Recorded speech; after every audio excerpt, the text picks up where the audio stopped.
Hello everyone, कैसे हैं आप सब? I hope you all are doing good. So today we will continue Geography Chapter 1 in this class. On day 3 we started Chapter 1 of Geography, Resources and Development, and आज की class में हम complete करेंगे उस chapter को, that is Chapter 1 of Resources and Development. So before I begin with today's topics, let's recall हमने last class में क्या किया था बेटा? In the last class we started with meaning of resource. हमने कॉन्सेप्ट समझा था रिसोर्सेस का. We read about the 3 most provided eligibility जो चाहिए एक रिसोर्स को कंप्लीट होने के लिए, that is technologically accessible, economically feasible and culturally acceptable. After that we read about the entire classification of resources, वो समझा था हमने. And then we also did our concept of sustainable development. There we read about Rio de Janeiro Earth Summit हमने पढ़ा, Agenda 21 हमने समझा. And then last topic हमने किया था वहाँ पे, that is resource planning in India.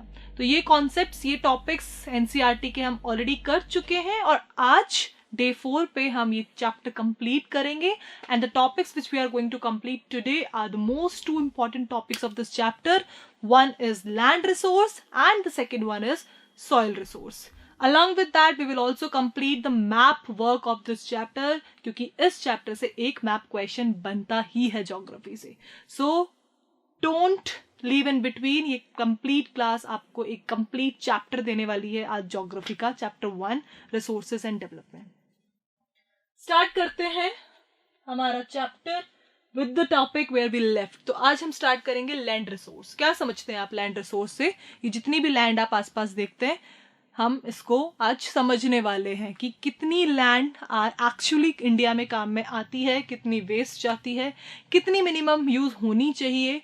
And then the question can be कि हम सॉइल रिसोर्स को अलग से क्यों पढ़ रहे हैं.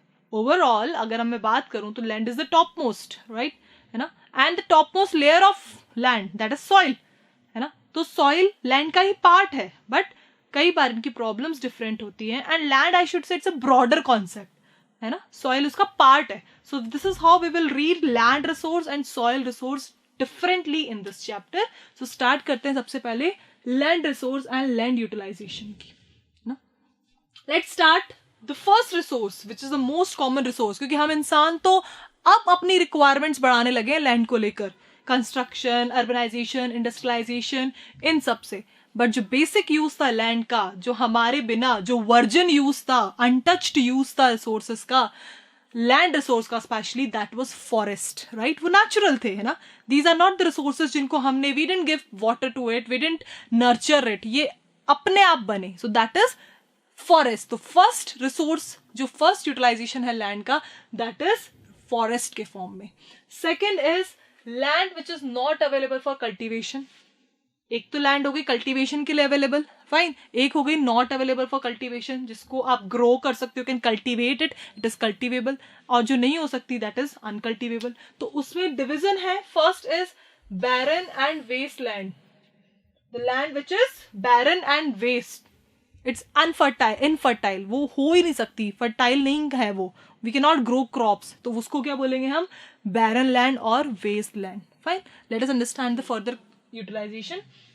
Then land put to non agriculture uses. अब आप कल्टीवेशन तो कर नहीं सकते, एग्रीकल्चर आप कर नहीं सकते, फार्मिंग आप कर नहीं सकते, तो आप क्या करोगे? Such land can be utilized. वो गलत नहीं है. अगर that land we are using for building roads, factories, industrialization, कोई भी हमारे कंस्ट्रक्शन या इंडस्ट्रियलाइजेशन पर्पस के लिए हम उस लैंड को यूज कर रहे हैं which is uncultivable, which can not be used for farming और एग्रीकल्चर, तो दैट्स गुड. आप उसका क्या कर रहे हो? आप उसका प्रोडक्टिव बना रहे हो उसको, राइट. बट हो क्या रहा है? We all know about it.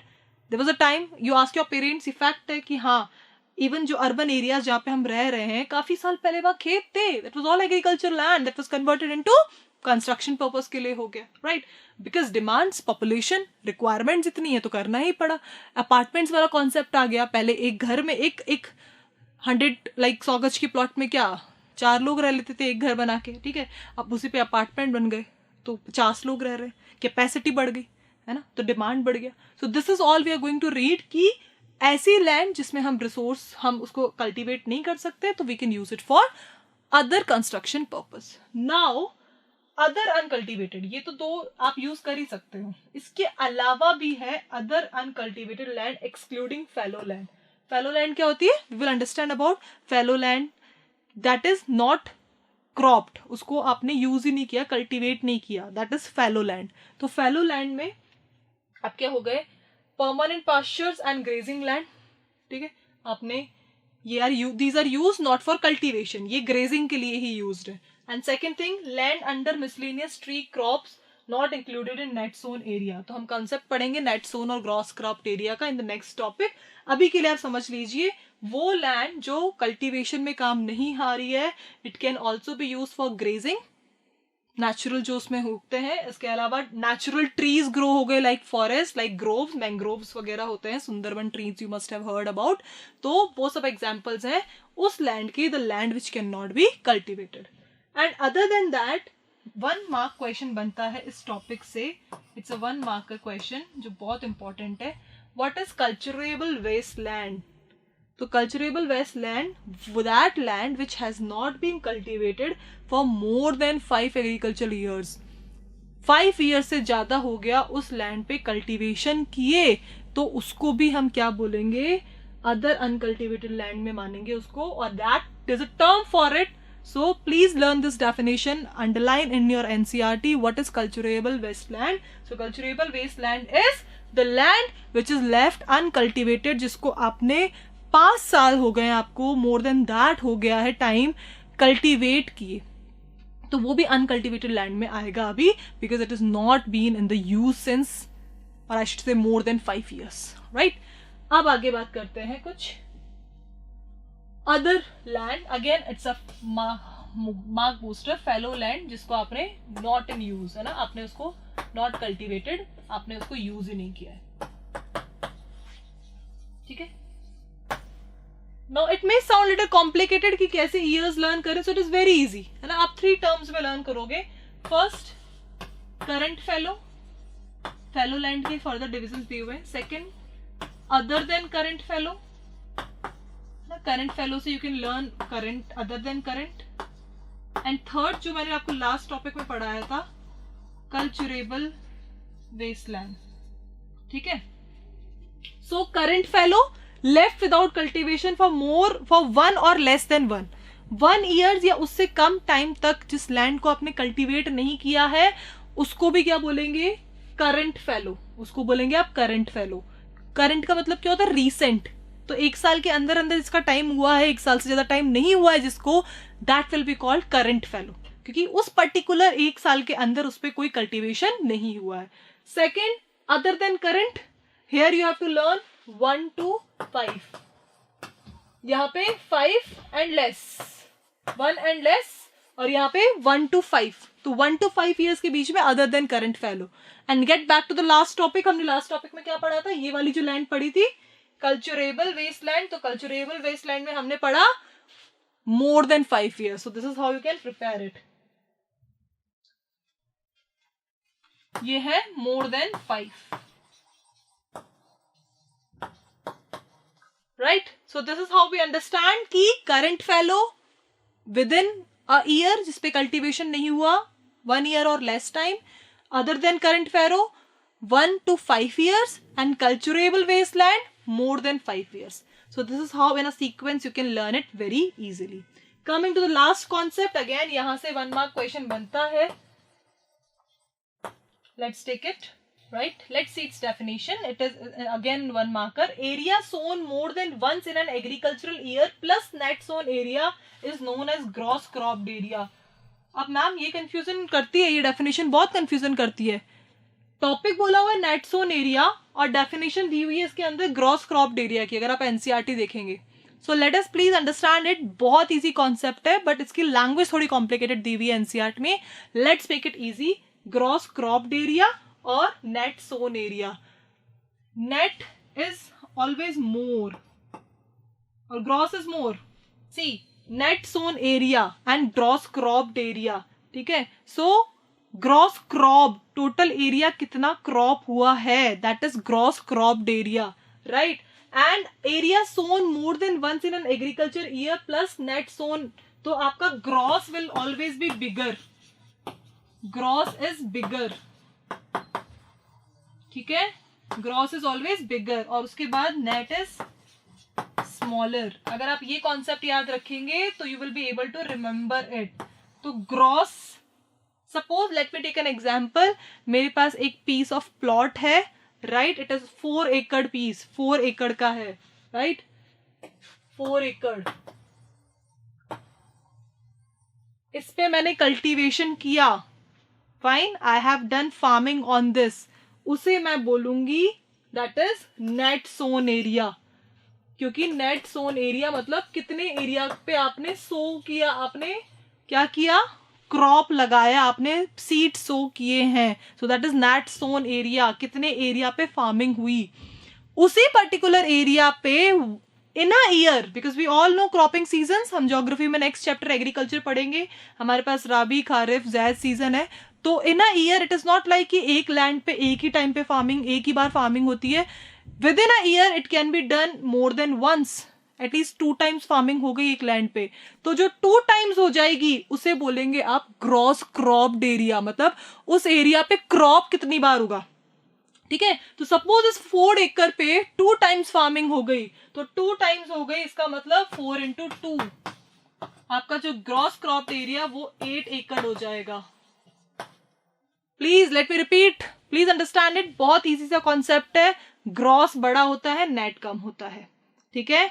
तो एक पर्टिकुलर आपके पास लैंड कितनी है जिसपे फार्मिंग हो रही है, उसे बोलेंगे ग्रॉस क्रॉप्ड एरिया, जिसपे आपने क्या किया है, नेट सोन किया है आपने, नेट सोन एरिया जिसपे आपने फार्मिंग की है उसे बोलेंगे net. So gross is always bigger and net is smaller, तो ग्रॉस बड़ा है ना, तो एक एरिया जहां पे फार्मिंग हुई है उसे बोला जाएगा नेट सोन एरिया, क्योंकि उस पे फार्मिंग हुई है, उसी एरिया पे कितनी बार फार्मिंग हुई, कितनी बार क्रॉप उगा, ठीक है। अगर 3 बार हुआ है तो आप उस पर्टिकुलर एरिया को 3 से मल्टीप्लाई करो, उससे आपका निकल जाएगा gross cropped area. You don't have to do the numericals, इस टॉपिक से न्यूमेरिकल्स नहीं आते, बट ये लिटिल सा थोड़ा सा कॉम्प्लिकेटेड टॉपिक है, but it is very easy. You need to understand gross cropped area, कितनी बार क्रॉप्स उगे, and net sown area that is total land, वो लैंड कितनी है जिसपे फार्मिंग हुई। This is the concept. So here we complete the topic land utilization. तो ये वेरियस वेज है, एग्रीकल्चर के लिए कितनी लैंड यूज होती है, फॉरेस्ट के लिए हमारे यहाँ कितना यूटिलाइजेशन है, कितनी लैंड बैरन है, कितनी फैलो पड़ी है, फैलो मीन्स अनकल्टिवेटेड, उसमें भी हमने समझा 1 साल की कम टाइम में that is current fallow, with 1 year to 5 years we have the other than current fallow, and more than 5 we have cultivable wasteland. So this is how land utilization is done. So here we complete the topic land utilization. अब आगे आते हैं, अब हम इन topics को divide करने वाले हैं 2 प्रॉब्लम्स में। हम लैंड की प्रॉब्लम पढ़ेंगे, लैंड डिग्रेडेशन, और फिर उसका सोल्यूशन पढ़ेंगे। ऐसे ही हम सॉइल का प्रॉब्लम पढ़ेंगे, soil problems and soil degradation with the help of soil erosion, and then we will read its solution. तो क्वेश्चंस इन्हीं टॉपिक से बनते हैं। लास्ट जो लैंड यूटिलाइजेशन था उससे 1 मार्क की डेफिनेशंस आ जाती है, net sown area, gross cropped area, fallow land, culturable waste land, इनसे 1 मार्क्स की डेफिनेशन बनती है उस टॉपिक से, ऑब्जेक्टिव क्वेश्चन। लेकिन 3 मार्क्स क्वेश्चन जो आपके बनते हैं, मार्क बूस्टर क्वेश्चन, वो बनते हैं आपके इन टॉपिक से, लैंड का डिग्रेडेशन और कंजर्वेशन। एंड बेटा ये सबसे ईजी टॉपिक है इस चैप्टर के। कैसे? हम बचपन से पढ़ते आ रहे हैं कि क्या क्या प्रॉब्लम्स है जिसकी वजह से लैंड खराब होती है ना। आप खुद सोचिए, कुछ ह्यूमन एक्टिविटीज हैं, कुछ नेचुरल एक्टिविटीज हैं। There is no control on natural activities, but human activities जो हमारी वजह से हम लैंड खराब कर रहे हैं। हम माइनिंग कर रहे हैं, डिफॉरेस्टेशन करते हैं, हम गार्बेज थ्रो करते हैं, डंप करते हैं, कितने तरह के पोल्यूशन करते हैं, लैंड पोल्यूशन भी होता है। ये सब तरीके हैं, all are the ways of land degradation. So this is all we are going to read. तो ये बहुत सी कॉमन चीजें हैं which you can add in SST, है ना। इस टॉपिक में आप खुद ऐड कर सकते हैं अपना टॉपिक, एंड अपने पॉइंट्स आप ऐड करने के बाद इवन सोल्यूशन, आपको प्रॉब्लम पता है ना, आपको सोल्यूशन भी पता है। डिफॉरेस्टेशन तो मत करो, एफॉरेस्टेशन करो। So this topic goes like this. अगर आपको प्रॉब्लम मिल पता है तो आप उसका अपोजिट करो, वो सोल्यूशन है, right. So we are going to read about all this. Let us see some problems, क्या रीजंस है जिसकी वजह से लैंड डिग्रेड हो रहा है। First of all please understand the meaning land degradation. Degrade मतलब क्वालिटी का डाउन होना, डिक्रीज होना, खराब होना, डिमोशन होना, तो यहाँ पे हम लैंड डिग्रेडेशन समझेंगे। यहाँ बहुत पॉजिटिव सी एक पिक्चर दी हुई है, लोग क्या कर रहे हैं, they are removing the weeds, cleaning कर रहे हैं। You might have seen the pictures in newspaper, मतलब लोग सी के आसपास जाके सफाई कर रहे होते हैं। ये सब क्या है, एग्जाम्पल्स है लैंड कंजर्वेशन के, और हम जैसे आप जैसे लोग ही करते हैं ये। फाइन, तो पहले प्रॉब्लम समझते हैं। Since human activity some like deforestation, overgrazing, mining, quarrying, आप सब जानते हैं माइनिंग के डिफरेंट फॉर्म्स होते हैं। डीप होल होता है, पिट होता है, ब्रॉड वन, क्वेरिंग होती है, ड्रिलिंग होती है। तो mining, drilling, deforestation and even overgrazing, ठीक है, ये सब कॉजेज हैं लैंड डिग्रेडेशन के। लैंडस्लाइड्स है, अर्थक्वेक है, ये नेचुरल रीजंस है बेटा, you can not stop it, है ना, ये हमारे हाथ में नहीं है, ये ह्यूमन फैक्टर्स कंट्रोल नहीं कर सकते इनको। लेकिन देन दीज ह्यूमन कॉजेस हमारी कुछ एक्टिविटीज की वजह से हो रहे हैं, इन पे तो हम काम कर सकते हैं। अदर देन दैट, सो ये थी प्रॉब्लम्स। पोल्यूशन भी ऐड कर सकते हैं आप, ठीक है, garbage dumping of garbage on the land, ये सब क्या है, these are all ways of land degradation. अब आते हैं सोल्यूशंस पे। सोल्यूशंस बहुत इंपॉर्टेंट है, तो आप क्या कर सकते हैं। फर्स्ट इज डिफॉरेस्टेशन किया है, तो सोल्यूशन क्या है, afforestation, grow more and more trees, we all know the importance of it, ठीक है, करते नहीं है अपन, करना है, क्योंकि करने से होगा। The thing is even a single step gets counted, तो इंपॉर्टेंट है।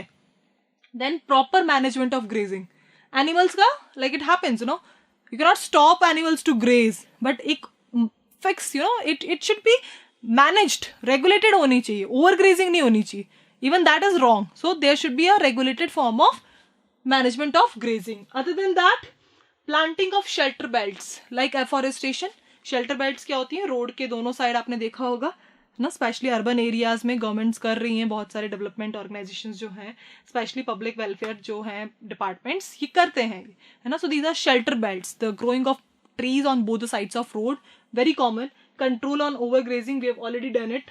Then stabilization of sand dunes by growing thorny bushes, this is something जो राजस्थान, क्वेश्चंस कैन कम कि स्पेशली स्टेट के लिए आपसे पूछ लिया कि आपको क्या करना है, राजस्थान में आपको लैंड डिग्रेडेशन रोकना है, तो यहाँ आप क्या करोगे, यहाँ पे आप एफॉरेस्टेशन बोल सकते हो क्या, बहुत सारे पेड़ लगा दो, पर हमारे यहाँ तो इतना है ही नहीं पेड़ लगाने का, हमारे यहाँ पे ना तो ज्योग्राफी अलाउ करती है, ना हमारी टोपोग्राफी अलाउ करती है कि बहुत सारा लग सके। We have arid climate, we have arid soil, तो फिर क्या करें, तो कोशिश करें थोड़ा करने की, राइट। तो ये जो थोड़ा करने को कहते हैं, that is stabilizing of sand dunes by growing thorny bushes. Thorny bushes लगाओ ना, जो यहाँ पे सर्वाइव कर सके, तो जितना ज्यादा सैंड ड्यून्स है उनको कंट्रोल कर सकते हैं, स्टेबलाइज कर सकते हैं, वहां पे कुछ बुशेस लगा के, थॉर्नी बुशेस, ताकि even that particular area can be green. Fine, तो वहां की जो लैंड खराब हुई है, ज्यादा सैंड ड्यून्स ना हो, it can be controlled, it should not extend, so that can be controlled with this system. उसके अलावा some other methods to check, these are given. Proper management of waste land, अब dump तो करना पड़ेगा कचरा, पर हर जगह नहीं, there has to be proper management. Waste land, जहाँ पे आप वेस्ट को डंप करने वाले हो, it should be a regulated place, और वेस्ट का ट्रीटमेंट होना चाहिए। There are various methods of treatment, ताकि वो लैंड को ज्यादा नुकसान ना पहुंचाए। Then control on mining activities, remember the concept sustainable development. अब माइनिंग करनी है, जहां मिल गया वहां खोदना स्टार्ट, नो माइनिंग, हम पढ़ने वाले आगे आने वाले चैप्टर्स में, mining is actually hazardous activity, killer industry माना जाता है इसको, है ना। तो even that needs to be controlled and regulated. Then proper discharge and disposal of industrial effluents and waste after treatment, ये बहुत इंपॉर्टेंट है, not only land and water also. जो पानी में टॉक्सिक मटेरियल्स, केमिकल्स, वेस्ट, ये सब डाल दिए जाते हैं ना, अगर इसको डालने से पहले ट्रीटमेंट हो, ट्रीटमेंट मतलब जितना हो सके उसके जो नेगेटिव कॉन्सिक्वेंसेज हैं उनको हम कम से कम कर दें। वेरियस साइंटिफिक मेथड्स, फिल्ट्रेशन या जो भी किया जा सकता है, प्राइमरी ट्रीटमेंट, सेकेंडरी ट्रीटमेंट करके उसका नेगेटिव आउटपुट जितना हो सके कम कर देंगे, उसे हम बोलते हैं कि हमने क्या किया, लैंड डिग्रेडेशन से रोका।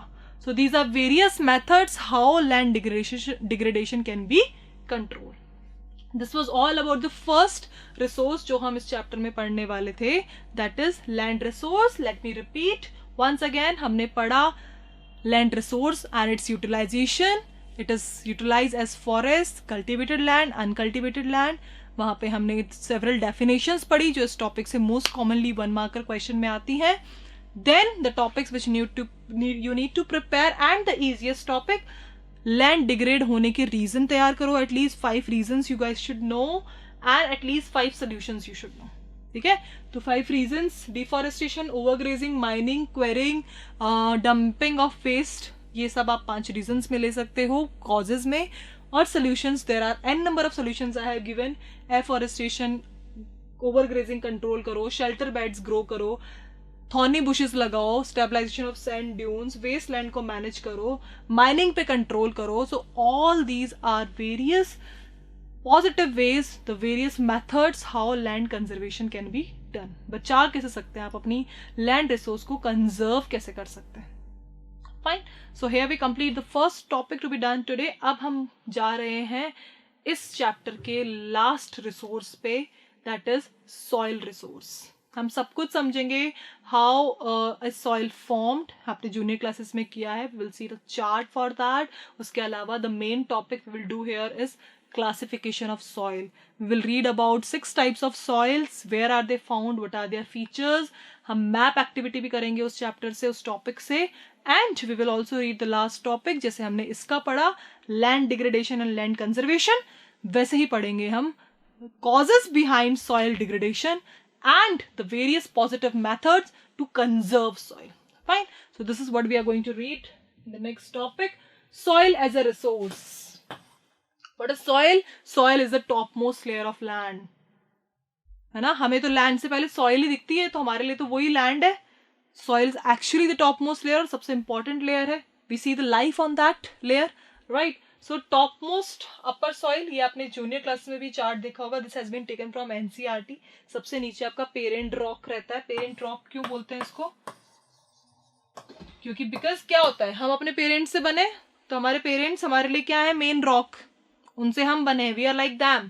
तो पेरेंट रॉक जैसा होगा वैसी ही सॉइल होगी, इसलिए उसको पेरेंट रॉक या बैड रॉक बोलते हैं. BED, BAD नहीं, BED, पेरेंट बैड रॉक. ठीक है, तो वो बेस है, ऑरिजिन है वो रॉक, क्योंकि उसी के फिर फ्रेगमेंटेशन से बाद में सॉइल बनी. Then substratum, weathered parent rock material. इसका थोड़ा और वी कैन से मॉड्यूल्स ज्यादा हो गए. ठीक है, नॉड्यूल्स हो गए इसके थोड़े. And then subsoil, weathered rock, soil and silt clay, और ज्यादा fine particles, that goes in third one. And finally top soil, the upper layer, जो बिल्कुल ग्रेन्ड, बिल्कुल फाइन पार्टिकल्स जो हम देखते हैं सॉइल के, वेरी माइन्यूट, उन्हें बोलते हैं हम the top layer of the soil. ठीक है, so this is how the 4 steps are there in soil formation. Now moving to classification. ये 6 टाइप्स की सॉइल हम यहाँ पे आज पढ़ने वाले हैं. Alluvial soil, black soil, red and yellow soil, laterite soil, arid soil and forest soil. अब बेटा इस टॉपिक को करने के बहुत से तरीके हैं ना. लाइक क्वेश्चंस आते हैं कि मैम ये 6 की 6 सॉइल्स में हम कैसे रटे हैं. It's like how can we mug up. You don't have to mug up, आपको मग अप नहीं करना है. डेटा तो of course you can not create the data. Facts आप कोई सॉइल कहीं मिलती है तो आप खुद नहीं बता सकते ना. अगर एरिड सॉइल राजस्थान में मिलती है तो आप राजस्थान ही बताओगे. You can not tell Tamil Nadu, वहां मिलती नहीं है. तो फैक्ट्स, थोड़ा सा लर्निंग वाली चीज तो रहेगी. I can help you by telling you the way to learn, कैसे लर्न कर सकते हो, है ना. बहुत ईजी वे है. You will get notes also for that. आप इस पूरे क्लासिफिकेशन का एक चार्ट बना लो. You can make a table, right. एक एग्जाम्पल मैं देती हूँ आपको. एक टेबल आप बनाइए. Fine. What attributes can be done, though I have taken here the main attributes. आप टेबल बनाइए and then you can write आप सारी सॉइल्स के. फर्स्ट सपोज आपने ले ली एलुवियल सॉइल, राइट. यहाँ पे टेबल के बाद आपने नेम ऑफ द सॉइल लिखा, राइट. इसके फीचर्स लिखिए आप, where it is found, right. Features लिख सकते हैं आप. Then places where it is found, ये आप लिखेंगे. तो मेन क्वालिटी लिख दी आपने इस सॉइल की और प्लेसेस लिख दिए. अगर ये 2 इंपॉर्टेंट चीजें भी बेटा आप इस चैप्टर से कर जाते हैं, इस टॉपिक से कर जाते हैं सॉइल की, हर सॉइल के एटलीस्ट 3 फीचर्स आपने लर्न कर लिए important, and at least 3 to 4 states आपने लर्न कर लिए कि ये सॉइल कहाँ मिलती है, then that is more than enough. इतना बहुत है इस इतने बड़े टॉपिक से. You know there are like 3-4 pages for this topic. वो बहुत ईजिली आपसे प्रिपेयर हो जाएगा अगर आप ये टॉपिक्स इस तरह से प्रिपेयर कर लेते हैं तो. और लेट मी टेल यू कुछ फीचर्स जो मैंने प्रिपेयर किए हैं आपके लिए. For every soil you can underline that in NCERT. आप इससे ज्यादा कर लेते हैं तो great, but at least if you will do these features, these are more than enough for your board exams. 95% आपकी इजीली इस टॉपिक में आ जाएंगे अगर आप ये फीचर्स करके जाते हो तो. ठीक है. And map work, it's a icing on the cake. Map work आप कर जाते हो तो फ्री का 1 मार्क आपको इस चैप्टर से मिलेगा. ठीक है. अब बात करते हैं एलुवियल सॉइल की. This is the most widely spread and important soil. I show you the map also. आप मैप में देखिए, आपको दिखेगा ये. This is alluvial soil, this one, ये जो लाइट ग्रीन कलर है. तो ये सॉइल आप देख रहे हैं ना, you can find it the mostly spread soil. कितनी सारी जगह ये स्प्रेड है. नॉर्थ में भी है, वेस्ट में भी है, साउथ में भी है, ईस्ट में भी है. It is like widely dispersed soil. तो सबसे ज्यादा अगर हमारे यहाँ मिल रही है कोई सॉइल तो that is alluvial soil. Fine. तो ये ही अगर आप ये क्वेश्चन थ्योरी में भी लर्न कर सकते हैं और यही क्वेश्चन आप मैप के लिए भी लर्न कर सकते हैं. आपको स्टेट्स भी लर्न रह जाएंगे. सो this is the most widely spread and important soil because ये सबसे ज्यादा इंडिया में अगर कोई सॉइल मिलती है तो that is alluvial soil, the most important. And in fact अगर बात करें तो पूरा नॉर्दर्न प्लेन्स, हमारा जो नॉर्थ वाला पार्ट है इंडिया का, टॉप वाला पार्ट है, वो पूरा नॉर्थ किससे बना हुआ है? एलुवियल सॉइल से. Fine. So this is the first feature you can prepare. आप उसकी लोकेशन प्रिपेयर कर सकते हैं, सबसे इंपॉर्टेंट है ये प्रिपेयर कर सकते हैं. नेक्स्ट, और ये स्पेशली किन नॉर्दर्न प्लेन्स में तो हम बात करें, they are deposited by 3 important Himalaya river system. हमने क्लास 9 में पढ़ा, इंडस, गंगा, ब्रह्मपुत्र. ये 3 रिवर सिस्टम्स के आसपास जो एरिया है, इस पूरे एरिया में कौन सी सॉइल मिलती है? That is alluvial soil. The alluvial soil consists of various proportion of sand, silt and clay. आपको ये करके जाना है ना, इन एवरी सॉइल आपको बताना है कि कौन सी सॉइल किस चीज में रिच है. कोई पोटेश में, कोई कैल्शियम में है, कहीं पे सैंड ही है, ज्यादा कुछ है नहीं. तो यहाँ पे these are mainly sand, silt and clay. And इसके अलावा पिडमेंट एरियाज जो होते हैं ना, piedmont areas, the areas which are, क्योंकि माउंटेन से जस्ट नीचे वाला एरिया है वो रिवर रिच है, वो वाटर रिच है ना. तो द्वास, चोज एंड तेराई, तेराई वाला जो मडी एरिया है, हमने क्लास 9 में पढ़ा, ये सारा जो एरिया जो कि माउंटेन्स और रिवर्स का फुट हिल वाला एरिया है. तो फुट हिल्स वाला जो एरिया है, there you will find lot of alluvial soil. क्योंकि वहीं पे जाके क्या होती है, माउंटेन से सॉइल, रिवर आई, उसके साथ सारा ये सैंड, सिल्ट, क्ले आया और वो जाके कहाँ एक्यूमुलेट हो गया, कहाँ डिपॉजिट हो गया? माउंटेन्स की फुट हिल्स में जाके, नीचे जाके एक्यूमुलेट हो गया. So this is what we say alluvial soil, जो स्पेशली इन पिडमेंट रीजन्स में मिलती है. Now there is a mark booster topic from this soil. इससे एक क्वेश्चन बहुत अलग से बनता है, 3 मार्क्स का भी बन जाता है, 1 मार्कर में भी आता है. That is differentiate between the 2 types of alluvial soil. तो types is given according to the age. Age के अकॉर्डिंग एलुवियल सॉइल 2 टाइप्स में डिवाइडेड है. One is bangar and second is khadar. So khadar is the new alluvial soil. It gets replenished every year. जिनको याद है class 9 में same topic ये था. तो khadar is the new alluvial soil, bangar is the old one. Khadar gets replenished timely, bangar के साथ ऐसा नहीं होता है. The bangar soil has higher concentration of kankar, क्योंकि वो पुरानी है, वो लेस फर्टाइल है, तो उसमें कंकड़ नॉड्यूल्स ज्यादा हैं. वेयर एज अगर बात करें बांगड़ की, खादर की, तो it has more fine particles and it is more fertile than bangar. तब क्या टॉपिक्स लिख सकते हैं डिफरेंशिएशन पॉइंट में? Bangar is the old alluvial soil, khadar is the new. Right. Bangar carries more kankars, then khadar is more fine, it's more clear, right, more grain. And which one is more fertile? जो ज्यादा नई है वो fertile है. So khadar is more fertile than bangad. So this is how a topic of differentiation एक question बनता है alluvial soil से. Moving to the next type of soil.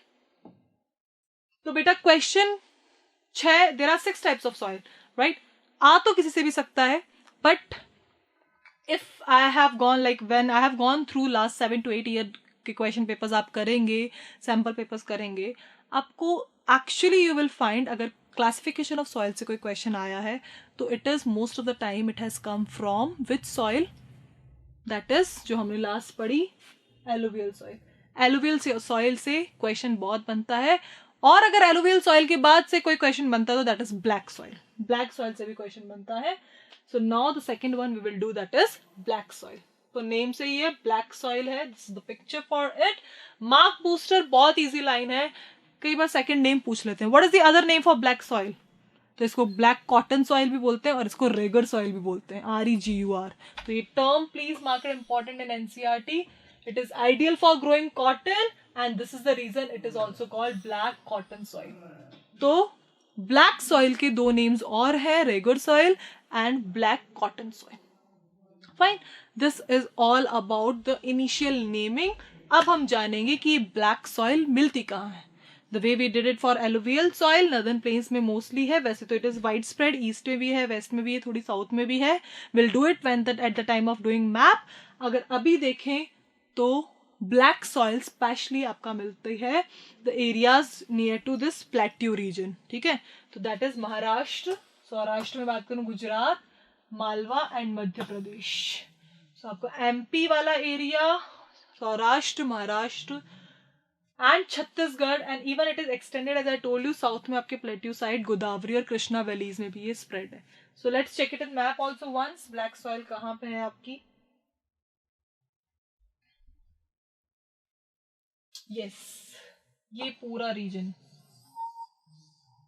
ठीक है? आपका MP, थोड़ा बहुत it's Gujarat area, Maharashtra area पूरा आपका, साउथ में आपका कृष्णा और गोदावरी वाला पार्ट पूरा स्प्रेड है, छत्तीसगढ़ वाला एरिया भी है यहाँ पे, ठीक है? This is all black soil. तो आप you can prepare any 3 states, that will work a lot. आप 3 states प्रिपेयर करके जाइए, it will work for map also, for theory also. तो this is all about the location of black soil. So here we complete 2 soil. अगर हम और detail में जाएं how it is made up of, इसके features में देखें तो first thing you can prepare as other names for black soil, then इसकी कुछ क्वालिटीज पढ़ लेते हैं, है ना? Lot of things are given but I am providing you the most important one, that is it is extremely fine. बहुत rich होती है कॉटन के लिए, तो और भी बहुत सारे क्रॉप्स के लिए बहुत अच्छी है ये। क्लेई होती है ये। They are well known for their capacity to hold moisture. मिट्टी में मॉइस्चर रहेगा तो क्रॉप्स अच्छे ग्रो होंगे। So they are well known for holding moisture. इनका मॉइस्चर कंटेंट की कैपेसिटी बहुत अच्छी होती है ब्लैक सॉइल में। एंड अलग इसके अलावा what else is available in this soil? Magnesium, potash, lime and calcium carbonate. So ये एक्स्ट्रा फीचर्स है ब्लैक सॉइल में, what black soil is rich in. So black soil is rich in calcium carbonate, magnesium, potash and lime. तो ये सारे आपके features आते हैं। Let us once again revise. Black soil पे क्वेश्चन आता है तो what you will write? Black soil के दूसरे नेम्स लिखेंगे आप, black cotton soil because it is good for growing cotton, you can add this line, and regur soil, these are the names. उसके बाद आप प्लेसेस बता सकते हो, specially the Deccan plateau area, Maharashtra, MP and some part of Gujarat as well. फिर आप बता सकते हो इसके contents, it is calcium carbonate, magnesium, potash, lime, and it has the more capacity, the most soil जिसमें सबसे ज्यादा कैपेसिटी है मॉइस्चर को होल्ड करने की, तो वो कौन सी है? आपकी black soil. So here we complete the 2 types of soil. आगे चलते हैं। थर्ड सॉइल, कलर दिख गया आपको, रेड रेड है ना? ये रेड सॉइल ही कभी येलो हो जाती है, कभी रेड हो जाती है ना? कुछ साइंटिफिक इसके केमिकल रिएक्शंस होते हैं। तो रेड एंड येलो सॉइल अब हम पढ़ेंगे। Red and yellow soil, red soil develops on crystalline igneous rocks, igneous metamorphic और सेडिमेंट्री रॉक्स आपने पढ़े, इग्नियस प्राइमरी रॉक्स होते हैं। तो इन रॉक्स पे जो बनती है, जो पेरेंट रॉक होता है वो इग्नियस रॉक होता है इन सॉइल्स का, and specially found in low rainfall area in eastern and southern parts of Deccan plateau, वहां पे ये मिलती है। Yellow and red soils are also found in parts of Odisha, Chhattisgarh, southern parts of Middle Ganga Plain, and along with that pediment region, मतलब foothills, जो foothills area है western Ghats का, वहां पे भी ये मिलती है। क्वेश्चन जो 1 मार्कर इस टॉपिक से बनता है, 1 mark question, These soils develop a reddish color. Reddish color क्यों होता है? Diffusion with iron. ठीक है. And येलो कलर कब होता है? जब it occurs in hydrated form. तो व्हेन इट इज हाइड्रेटेड, जब ये मॉइस्चर कंटेंट करती है, ठीक है, तब इसका कलर येलो अपीयर होता है. Otherwise generally it is with due to diffusion of iron. जब इग्नेस और मेटामॉर्फिक रॉक्स का होता है कन्वर्जन, तो ये रेड होती है, right. So the initial, the primary colour for that is red due to diffusion of iron, और उसके बाद when it is in hydrated form it appears yellow. तो दिस कलर डिफरेंस ये दिया हुआ है. एक बार मैप में चेक करते हैं yellow soil, red and yellow soil हमारे यहाँ कितनी है. तो red and yellow soil, yes you can see east में भी है हमारा, ठीक है. And this entire part specially in south we have this area covered with red and yellow soil. Specially जहाँ पे लो रेनफॉल एरियाज हैं वहां पे है ये red and yellow soil. Now moving to next soil. So here we complete 3 soils. Moving to the 4th soil. Again, ये भी red ही दिखती है ना, laterite soil, because this is made up of breaking of bricks. इसका literal जो meaning भी है, laterite soil has been derived from the Latin word later, और इसका मतलब होता है ब्रिक्स. तो ईंट, आपके ब्रिक्स कैसे होते हैं? They are red in colour, तो इसका भी it appears red. So this soil develops under tropical, very like humid tropical and subtropical climate with wet and dry season. These soils is also a result of intense leaching. Please understand, यहाँ से आपका 1 mark का question बनता है. अब questions ऐसे पूछे जाते हैं कि name the soil, identify the soil. Objective question आता है, आपको पूछा जाएगा आइडेंटिफाई द सॉइल और 3 फीचर्स दिए हुए होंगे. सपोज इसी सॉइल का लेते हैं, 3 फीचर्स दे दिए. 1 is its literal meaning starts from brick. Second दे दिया this is formed due to leaching. Third दे दिया this soil is useful for growing tea and coffee. ये आपको 3 फीचर्स दे दिए. अगर आप ये फीचर्स करके गए तो यू कैन इजिली आइडेंटिफाई, अच्छा ये तो कौन सी सॉइल है? Which soil? Laterite soil. So this is why I am providing you the most important features of these soils so that you can identify easily even for map work also कि कौन सी soil पूछी गई है. So this soil is the result of intense leaching. Leaching क्या होती है बेटा? Due to heavy rainfall. इसलिए ये सॉइल इतनी फर्टाइल नहीं होती है ज़्यादा, क्योंकि इससे क्या होता है, ड्यू टू हैवी रेनफॉल जिसके न्यूट्रिएंट्स होते हैं वो वॉश आउट हो जाते हैं. ठीक है. So this is all, this process is called washing of the nutrients due to heavy rainfall is called leaching. ठीक है. This soil is very useful for growing tea and coffee. उसके लिए ideal soil है ये. Red laterite soil कहाँ कहाँ? Let us see. It is found in Tamil Nadu, Andhra Pradesh and Kerala, south के states में. एंड क्वेश्चन ऐसे भी आ जाता है, which soil is ideal, the most ideal soil for growing cashew nut? So again it is laterite soil. So ऐसे आपको important features अगर आप प्रिपेयर कर लेते हो हर सॉइल के, it will be easy for you to learn the entire classification of soil. Let's check in the map. Laterite soil अगर हम देखें तो it's not found much. South में आपके पास है थोड़ी. दिस इज द एरिया जहाँ पे आपको लेटराइट सॉइल मिलेगी. So it is also exactly like reddish, हल्का लाइट कलर है इसका, ब्रिक्स जैसा कलर होता है. And it is found in these tropical and sub tropical regions of India. Very ideal for growing tea and coffee. So here we complete.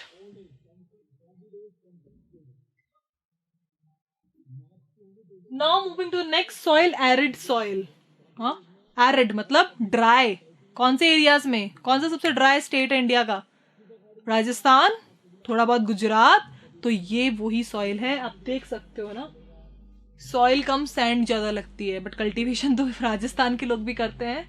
तो capacity कम होती है, moisture कम होता है, ड्राई होती है, सलाइन होती है.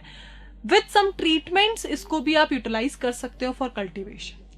कुछ पर्टिकुलर क्रॉप्स हैं, बाजरा जैसे बहुत सही उग जाता है in this type of soil. तो पर्टिकुलर क्रॉप्स हैं. अगर आप नॉर्मल क्रॉप्स भी ग्रो करना चाहते हो तो with proper treatment given to this soil, all those fertilizers and manure, तो ये सॉइल भी यूज हो सकती है for normal type of cultivation.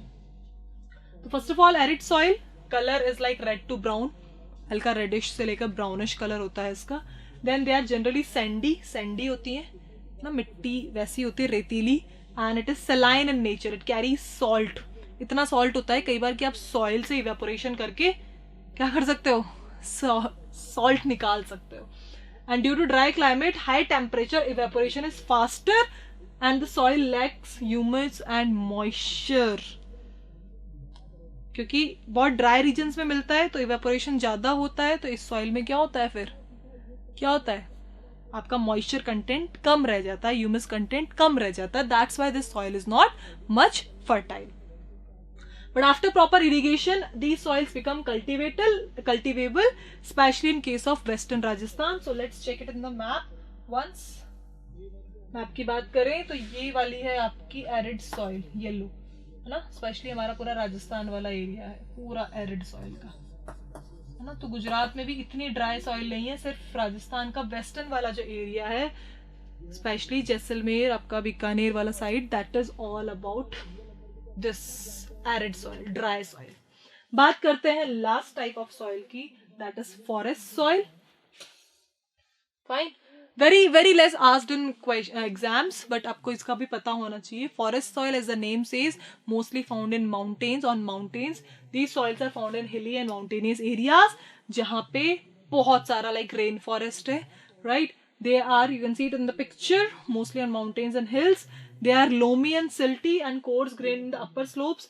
अब इनकी भी like different वो होती हैं, है ना. हाइट पे है, बहुत ज्यादा हाइट पे, बहुत ही ज्यादा हाइट पे, तो वो सॉइल फिर अच्छी नहीं है ना, वो पूरा फिर स्नोई हो जाता है, स्नो एंड ऑल. फाइन. जो नीचे वाली सॉइल है ऑन द फुट हिल्स या थोड़ा ऊपर वाला एरिया है, तो वो soil is like okay for good for cultivation. वहां पे आप कर सकते हो कल्टीवेशन, जबकि टेरेस फार्मिंग एंड ऑल होती है, that can be done over there. तो the soil which is found in lower parts of the valleys, they have, यहाँ पे अगेन हम वर्ड पढ़ेंगे एलुवियल. याद है आपको, मैंने बताया था एलुवियल सॉइल जब पढ़ाई थी कि फुट हिल्स पे, क्योंकि पानी के साथ मिट्टी आई, ठीक है, और वो माउंटेन्स के फुट हिल्स पिडमेंट एरियाज में इकट्ठी हो गई, कलेक्ट हो गई. फाइन. तो ड्यू टू दिस क्या हुआ, एलुवियल फैंस, यहाँ पे नेम दिया है, वो एरिया बहुत रिच होता है, एलुवियल रिच होता है, तो that is why this area is very fertile. तो ये जो माउंटेन सॉइल वाला जो लो वाला एरिया है, माउंटेन्स का पिडमेंट फुट हिल्स वाला area, that is very rich, क्योंकि वहां पे एलुवियल सॉइल भी मिल जाती है.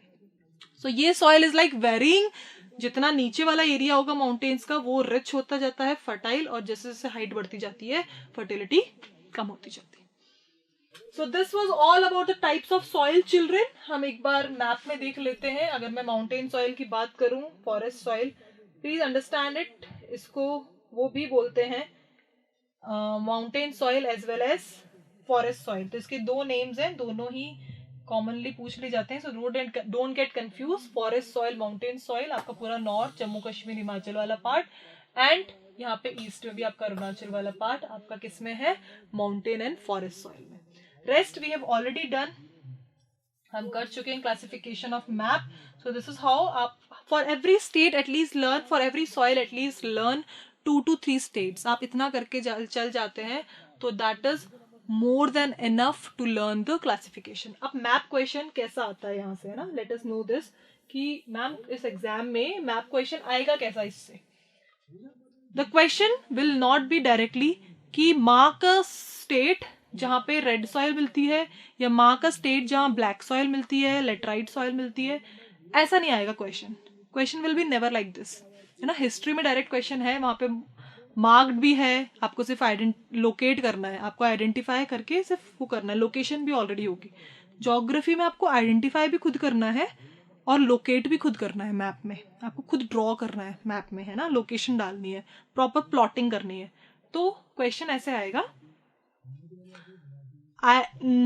mark the soil on the political map of India which is ideal for growing cashew nut, या which is ideal for growing cotton, right, या which is the result of intense leaching, या which is found on the mountains, on the hills. Like this the question will be asked. तो hint होगा question का, ठीक है. अब ये hint दिया है, आपको वो सॉइल ढूंढनी है, आपको वो सॉइल भी ढूंढनी है, ठीक है, और उसको किस स्टेट में मार्क करना है वो भी आपको पता होना चाहिए, ठीक है. तो आपने सोचा, आपने सपोज आपका कैशनेट वाला आंसर आया, लेटराइट सॉइल का आंसर है, तो आप तमिलनाडु, केरला वहां पे जाओगे. आपका क्वेश्चन आया कि विच इज फाउंड इन माउंटेन्स, तो आपको इन दोनों किसी स्टेट में, हिमाचल या जम्मू कश्मीर में मार्क करना है. Like this you have to identify the soil also, and then you need to locate it in that particular state. तो that's why I am again and again repeating. बेटा आपको क्या करके जाना है इस टॉपिक से, एटलीस्ट आपको 2 to 3 स्टेट्स सारे सॉइल्स के लर्न करने हैं by making a table. That will be the best way to learn the classification. Fine. Now we are moving to the last topic of this chapter. बहुत scoring है. You can find it highlighted है green. क्यों? Because actually ये mark मूस्टर topic है और इससे question बनता है, इजी क्वेश्चन बनता है ना. हम कहीं ना कहीं इनडायरेक्टली क्वेश्चन ये टॉपिक कर चुके हैं. हमने किया था लैंड डिग्रेडेशन और लैंड कंजर्वेशन. उसके बहुत सारे कॉजेस और सॉल्यूशंस यहाँ पे भी मिलेंगे, क्योंकि फाइनली सॉइल क्या है? पार्ट ऑफ लैंड ही है. तो आप अलग तो कुछ कर ही नहीं सकते. कुछ डीपर हो सकता है, कुछ थोड़ा डिफरेंट वैसे हो सकता है. बाकी जो लैंड को बचाने में काम आता है वो सॉइल को भी बचाने में काम आएगा. Fine. So before we start with the solutions, let us talk about the problems कि how is soil degraded. Soil की quality कैसे खराब होती है? तो सबसे पहले तो soil ही remove हो जाए. Suppose you all must have heard the term soil erosion, right? Removal of the upper layer of soil, topmost layer of the soil is called soil erosion. So we'll understand those problems and फिर हम solution जानेंगे. So the denudation of soil cover. Please understand the definition of soil erosion. Denudation, removal, decrease, remove हो जाना soil cover का, and then subsequent washing down. पहले तो कम हो रहा है और फिर पूरा रिमूव हो गया. It can be due to wind and water. दो मेन रीजंस हैं, एजेंट्स हैं सॉइल इरोजन के. इनकी वजह से अगर टॉप मोस्ट लेयर सॉइल का रिमूव हो रहा है then that is called soil erosion. I hope I am clear. The removal of the topmost layer, the washing off of topmost layer is called soil erosion. Moving to the next topic. Human activities. क्या क्या reasons है जिससे soil erosion हो जाता है other than wind and water? Wind and water तो natural causes है. अब हम भी तो कम थोड़ी ना, हम इंसानों की वजह से, because of we humans also soil is getting degraded. Again the reason deforestation, overgrazing, construction, mining. Natural factors की बात करें तो विंड, ग्लेशियर, वाटर, ये हमारे कंट्रोल में नहीं है. बट बाकी की चीजें, डिफॉरेस्टेशन हम कम कर सकते हैं, लिमिटेड हो सकता है, should be managed. Grazing पे control, managed grazing हो. Construction, mining, it can be also regulated. तो ये सारी चीजों problems है. अब problem, again there can be a question of 1 mark. Soil erosion is also of 2 types. पहला है gully erosion and second is sheet erosion. Please understand. अगर erosion की वजह से there are like deep cracks, है ना, चैनल्स बन गए हैं, डीप क्रैक्स या चैनल्स बन गए हैं, पूरी सॉइल रिमूव हो गई है वहां से, ठीक है, तो वो पर्टिकुलर क्या हो गया आपका? गली इरोजन, है ना. और दूसरा शीट इरोजन, बस आपकी ऊपर की layer, the top layer is removed, तो दैट इज शीट इरोजन. तो विच इज मोर हार्मफुल? ये जमीन है, लैंड है और इसका ऊपर का लेयर रिमूव हो गया, this is sheet erosion. And दूसरा, इसमें क्रैक्स बन गए, बहुत डीप चैनल्स बन गए. वो फाइन, वो कौन सा रीजन हो गया फिर? दैट इज गली erosion. So that is more harmful, क्योंकि उसने क्या कर दिया? लॉन्ग रन इफेक्ट्स कर दिए, राइट. तो ये है प्रॉब्लम्स विद द लैंड. अब लेट्स नो सम सॉल्यूशंस कि कैसे काम कर सकते हैं हम सॉइल कंजर्वेशन पे. Many of them you will find same, like contour ploughing. बहुत इजी तरीका है ये. स्पेशली क्या करते हैं, माउंटेन्स पे, हिल्स पे टेरेस फार्मिंग होती है, तो वहीं पे मिट्टी को क्या रोक दिया जाएगा. कॉन्टर प्लोइंग में कॉन्टर्स बना जाते हैं, बैरियर्स बना दिए जाते हैं, ताकि the soil doesn't get wash away with water और विंड. तो उससे क्या होगा? कंट्रोल हो जाएगी. बेसिकली क्या करना है? सॉइल को इरोड होने से बचाना है, सॉइल को हटने से बचाना है. तो दैट पर्टिकुलर लेयर कॉन्टर बनाने से क्या हो गया? वो बैरियर्स लग गए, right? So by making those contours, what happened? The soil will not erode from that particular area. So like this farming techniques use करें अगर new farming methods, the updated one, तो soil erosion बच सकता है होने से. Then terrace farming, hills पे आपने देखा होगा, तो वैसे हिल पूरी वॉश हो सकती है, but because of making those contours, the terraces over there, soil रुक गई, वहां कल्टीवेशन पॉसिबल हुआ. तो ये ह्यूमन एक्टिविटीज ही हैं, इनसे आप बचा सकते हैं सॉइल को इरोड होने से. And third thing, strip cropping, it is also like that terrace farming. इसमें भी आपने क्या किया? स्ट्रिप्स, अगेन कॉन्टर्स बना दिए, तो पानी आपने डाला, it will be in that particular strip, it will not flow, water flow नहीं करेगा तो फिर क्या होगी? इधर उधर नहीं जाएगा तो सॉइल भी नहीं जाएगी. तो strip cropping, in strips it is done, right. And इसके अलावा शेल्टर बेल्ट्स, ये भी आप कर सकते हैं. ठीक है, आपने अपने फील्ड के आसपास पूरा कॉन्टर्स बना दिए, वहां पे आपने सॉइल को कंट्रोल कर लिया, आपने ट्रीज के शेल्टर बेल्ट्स लगा दिए, तो उससे भी क्या हुआ, विंड के भी बैरियर, जो तेज हवा चली, बड़े ट्रीज हैं तो it acted as a barrier, तो जो विंड एजेंट हो जाता है सॉइल इरोजन का, दैट विल बी स्टॉप्ड। ठीक है, तो विंड अगर रुक गई तो विंड पहुंची नहीं सॉइल तक, the soil will not Erode. तो चिल्ड्रन, ये बहुत इजी एंड सिंपल वेज हैं जो हम बचपन से पढ़ते आ रहे हैं, but then these need to be implemented to stop soil erosion. This was all about the chapter. आज की इस क्लास में हमने पढ़ा that is land conservation. Land समझा हमने, उसकी प्रॉब्लम समझी, उसकी यूटिलाइजेशन मैथड समझे, and we also read about soil. Most important हमने किया सॉइल क्लासिफिकेशन। इस क्लास के बाद आप एक चार्ट बनाएंगे, आप एक टेबल बनाएंगे, writing about all the 6 types of soils, उनके बेस्ट फीचर्स और the places where they are form. इससे आपके बहुत सारे टॉपिक, स्पेशली आपका मैप वाला पार्ट इजीली हो जाएगा। Fine children, so this was all about this class. Here we complete chapter 1 of geography. हमने complete किया है resources and development. In the coming classes from the next day we will be taking history chapter 1. तो अभी हम लोग अभी तक day 4 तक complete कर चुके हैं geography, civics और economics के first chapters.